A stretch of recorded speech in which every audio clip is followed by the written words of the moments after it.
caso, un famoso rey tolteca, cuyo nombre se encuentra entremezclado con las extrañas leyendas de Utatlán, la capital del gran reino indígena, lleva el nombre bíblico de Balán Acán.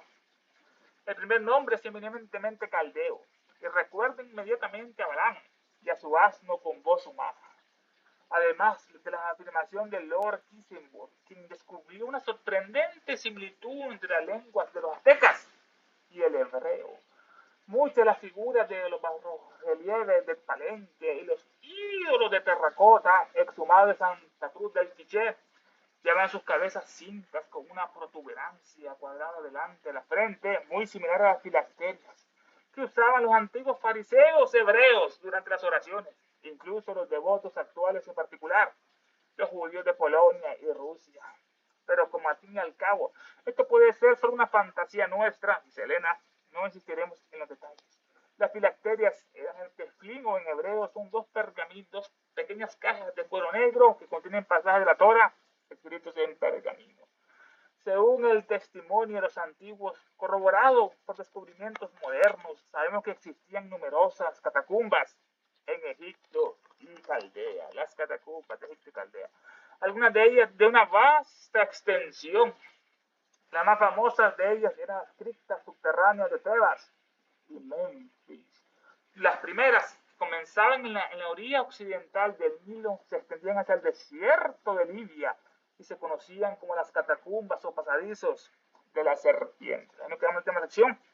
Era allí donde se realizaban los misterios sagrados del Cucos Anacles, el ciclo inevitable, más conocido como el círculo de la necesidad. Era allí, en la catacumba, donde se realizaban los misterios. Los misterios son consumaciones. Ceremonias de iniciación.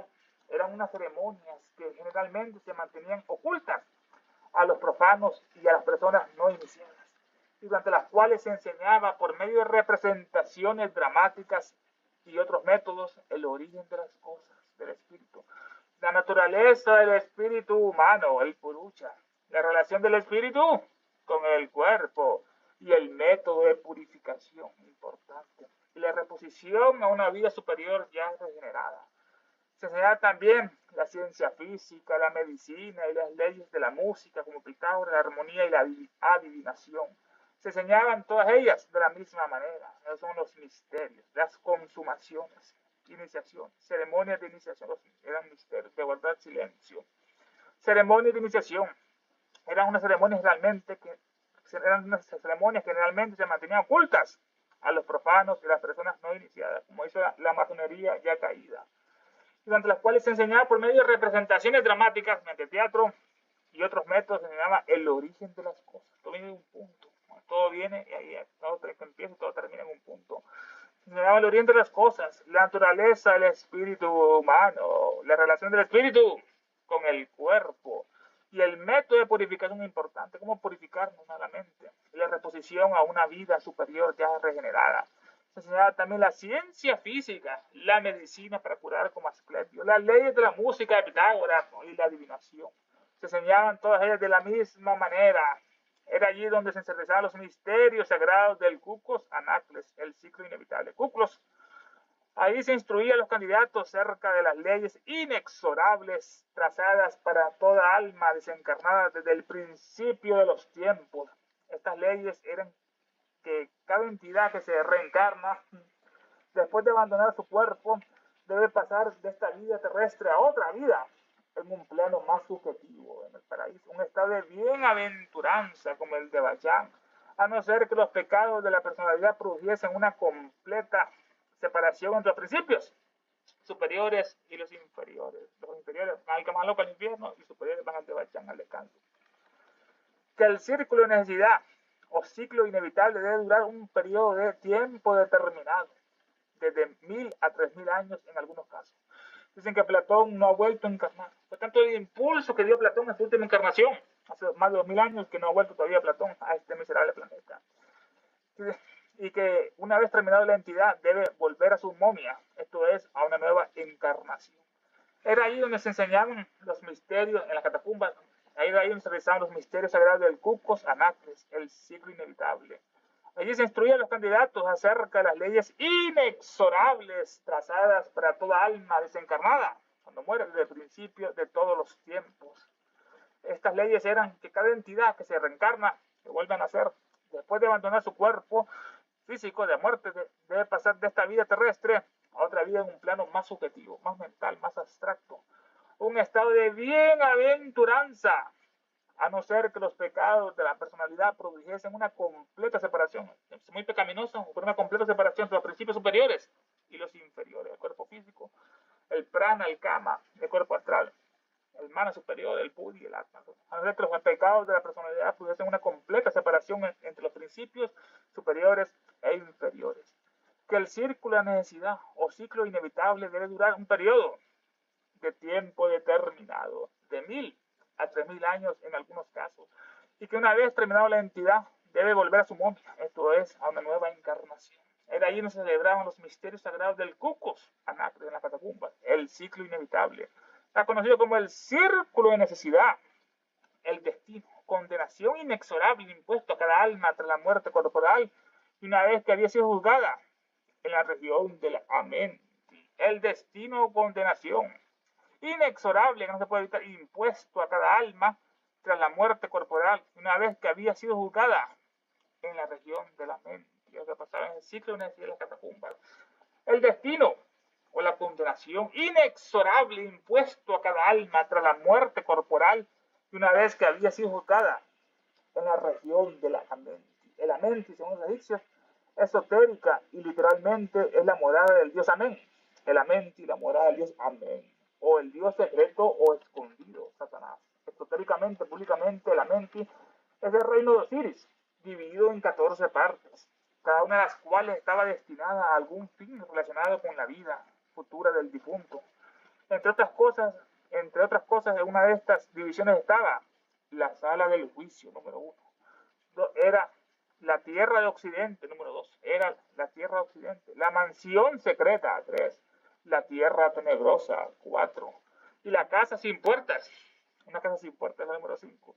Pero también era el Kerneter, la morada de los dioses, el Kerneter, el de Bachán. Y la tierra de los espíritus, o sombra, como el Hades de los griegos, la sombra de los espíritus. 8. Era asimismo la casa del Dios Padre, en el cual hay muchas mansiones, que decía Jesús. Las 14 divisiones comprendían, entre muchas otras, el Anro, las salas de las dos verdades, la vida y la muerte. Son las dos verdades que hay, la vida y la muerte. La tercera, la tierra de la bienaventuranza, el Nexter Exer, el lugar funerario, el cementerio, el lugar funerario, el cementerio, el Otamar Ser, los campos del apacible silencio, y también otras muchas salas y mansiones místicas. Una de ellas como el Sheol de las bestias hebreos, el Sheol de los hebreos, otra como el Debachán de los ocultistas. Además de las 15 puertas de la morada de Osiris había dos principales, había 15 puertas y dos principales. La puerta de entrada, o Ruxu, la puerta de entrada a este reino, a la Menti, y la puerta de salida, que es la reencarnación, el An. Pero no había en la Menti sitio alguno que representara el ortodoxo infierno cristiano. Eso no existía en la Menti, ese ortodoxo infierno cristiano. El destino de condenación inexorable impuesta a cada alma tras la muerte corporal, una vez que había sido juzgada en la región de la Menti. La Menti, interesante, es esotérica, oculta, y literalmente la morada del dios Amén. Cuando dicen Amén, esa bestia están llamando al demonio, al dios Amén. O el dios secreto escondido, como Satanás, el dios secreto escondido. Esotéricamente, públicamente, la Menti es el reino de Osiris, dividido en 14 partes, cada una de las cuales estaba destinada a algún fin relacionado con la vida futura del difunto. Entre otras cosas, en una de estas divisiones estaba la sala del juicio. Me está empezando el corazón como una pluma. Top.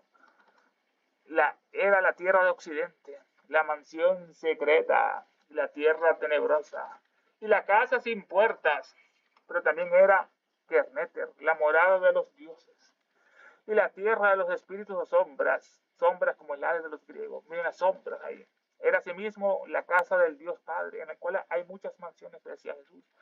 Las 14 divisiones comprenden, entre otras, muchas otras, el Antro, la sala de las dos verdades, la vida y la muerte, la tierra, la bienaventuranza, el néter ser, el lugar funerario, el cementerio, el otamer ser, los campos de apacible silencio, el silencio, y también otras muchas salas y mansiones místicas, una de ellas como el Chol de los hebreos, el Chol, otra como el de Bachán de los ocultistas, están en el descanso con los dioses. Además, las 15 puertas de la morada de Osiris había dos principales, 15 puertas, habían 15 salones y dos principales.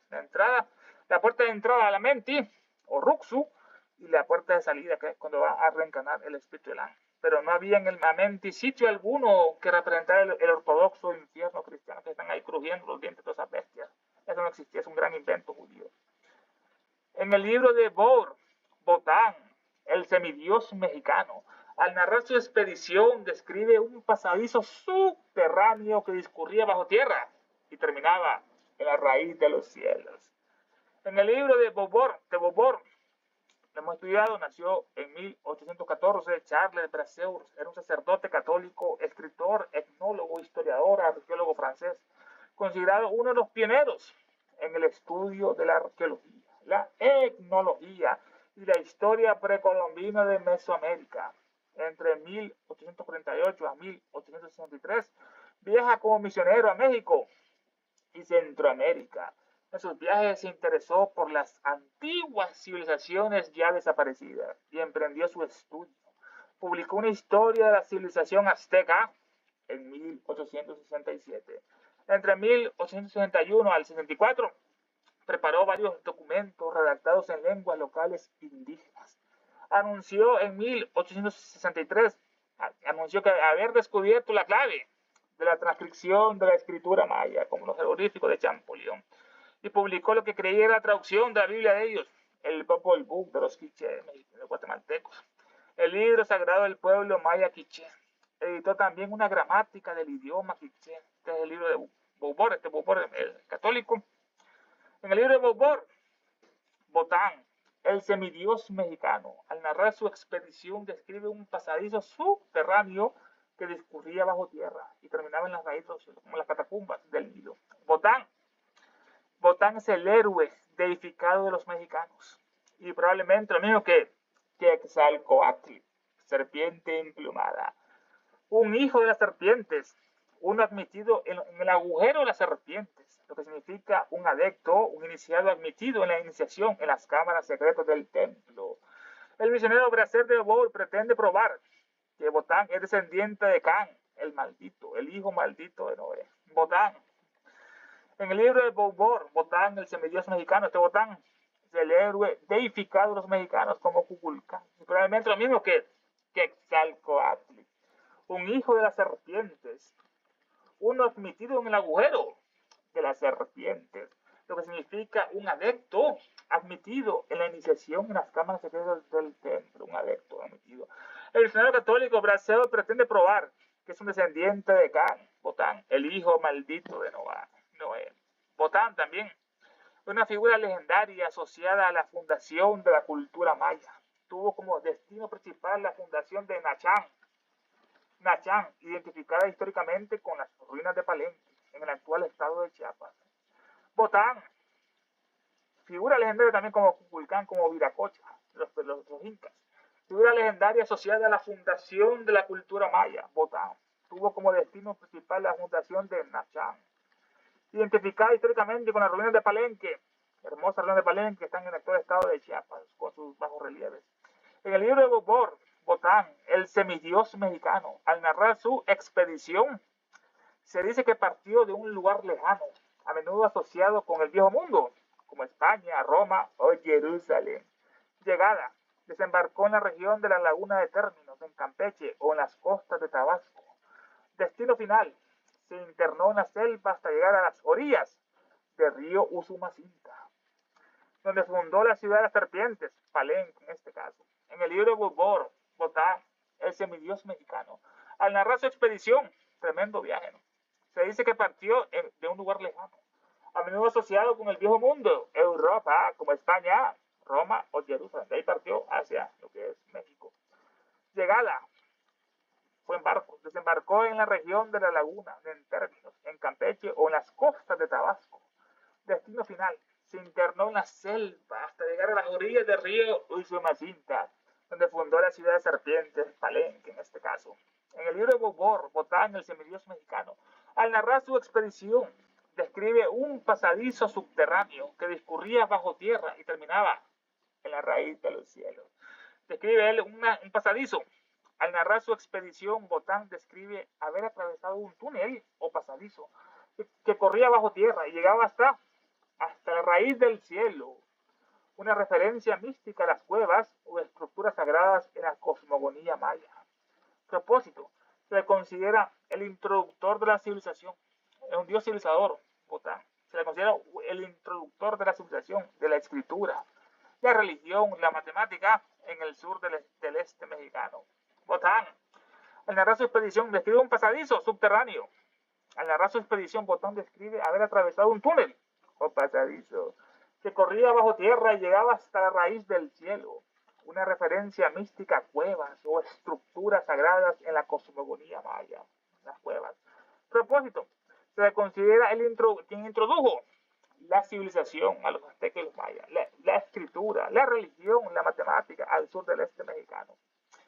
Describe un pasadizo subterráneo que discurría bajo tierra y terminaba en la raíz de los cielos.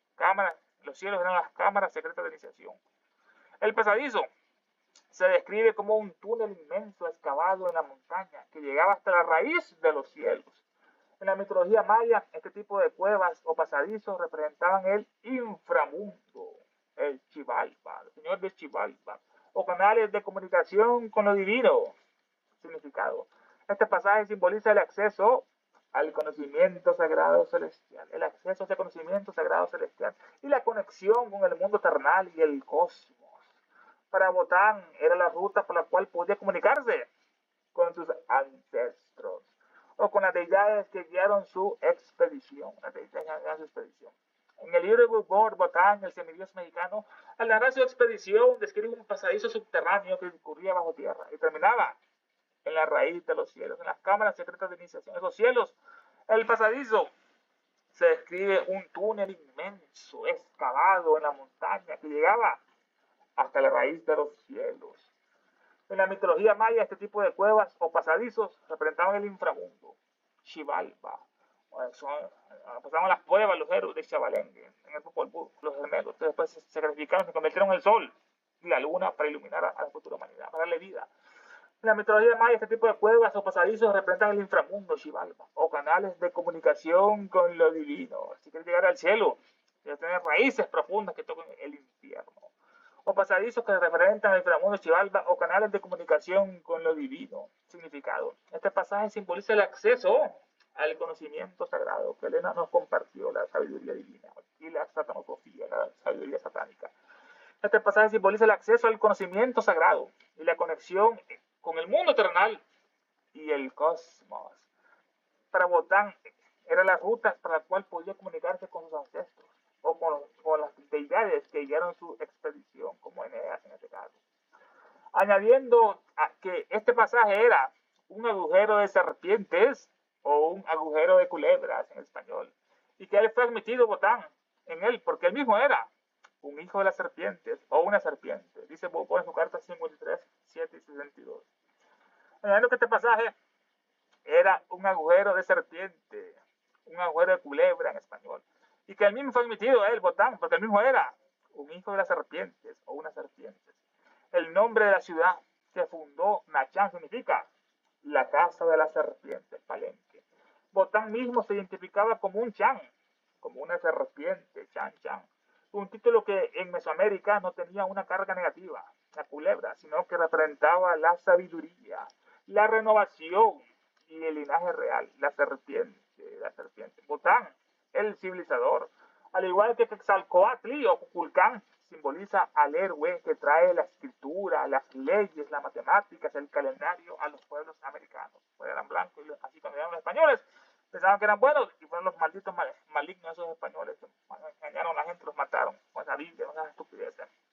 En el libro de Botán, el semidios mexicano, al narrar su expedición, escribe un pasadizo, las catacumbas de iniciación, escribe un pasadizo subterráneo que discurría bajo tierra y terminaba en la raíz de los cielos.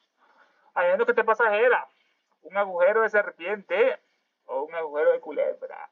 Y que el mismo Botán fue admitido porque él era un hijo de la serpiente o una serpiente, dice Bora en su carta 53 y 122. Las serpientes es el nombre de la ciudad que fundó el Nachán. Palenque significa la casa de las serpientes. Botán mismo se identifica como un chan, como una serpiente, un título que en Mesoamérica no tenía una carga negativa, la serpiente, sino que representaba la sabiduría, la renovación y el linaje real, en este caso. Esto resulta en efecto muy sugerente, pues su descripción del agujero de la serpiente corresponde a la de la antigua cripta egipcia, tal y como se ha mencionado anteriormente en esas catacumbas. Esto resulta en efecto muy sugerente, pues su descripción de ese agujero de la serpiente corresponde a la antigua cripta egipcia, esas catacumbas idénticas, ¿no? Las mismas cámaras de iniciación. Esto resulta en efecto muy sugerente, pues su descripción del agujero era el hogar, el templo de los iniciados y gobernantes de su linaje, los hijos de la serpiente, significado simbólico. Para Brasseur, este agujero representaba el laberinto de Palenque.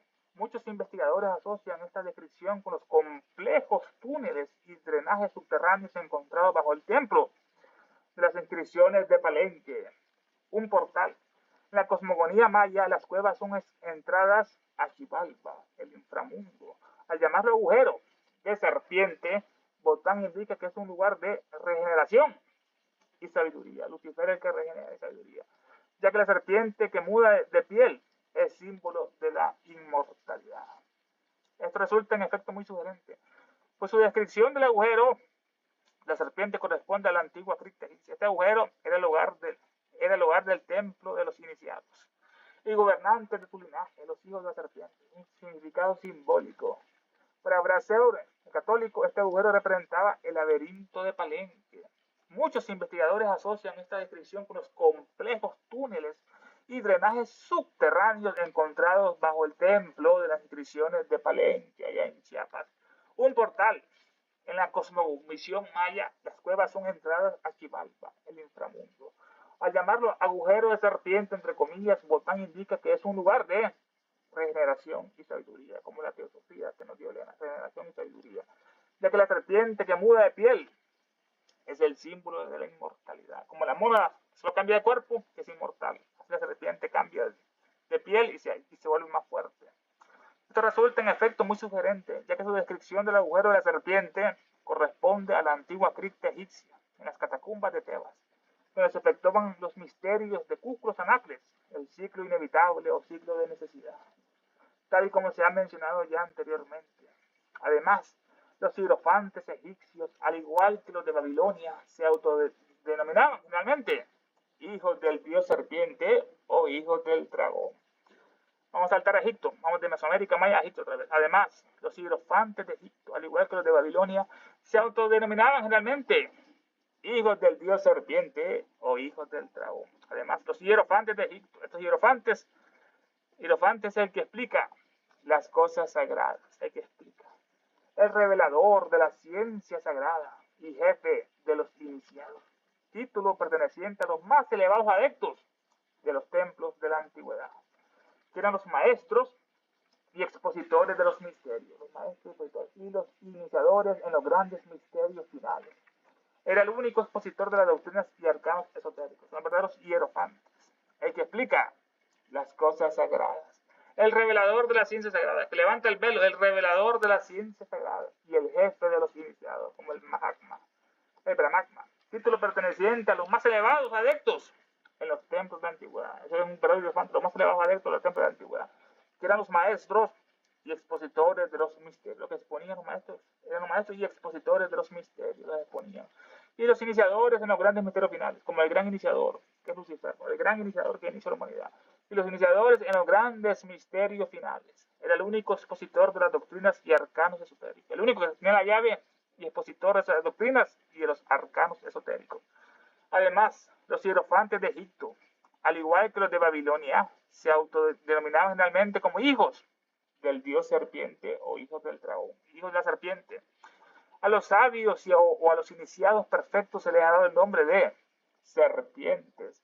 Y en los tiempos antiguos la serpiente era considerada como el primer rayo de luz emanado del abismo del divino misterio, en este caso.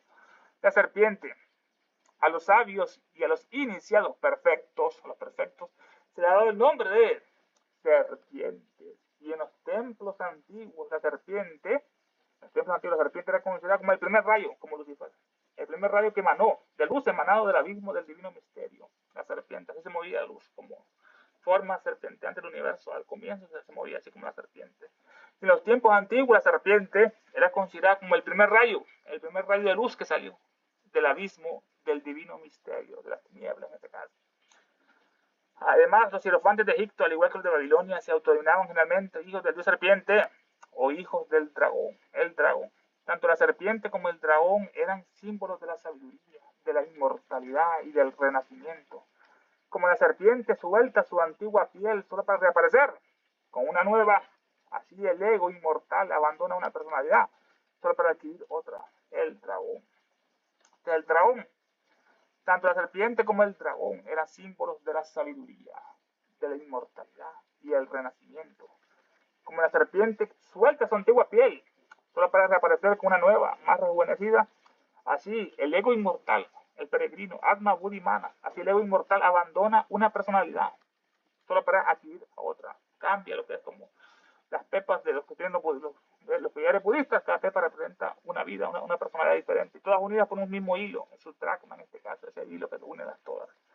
Además, los hierofantes de Egipto, al igual que los de Babilonia, se autodenominaban finalmente como hijos del dios serpiente o hijos del dragón. En este caso, hijos del dragón, en este caso. No porque nunca va esta cosa, hijos del dios dragón.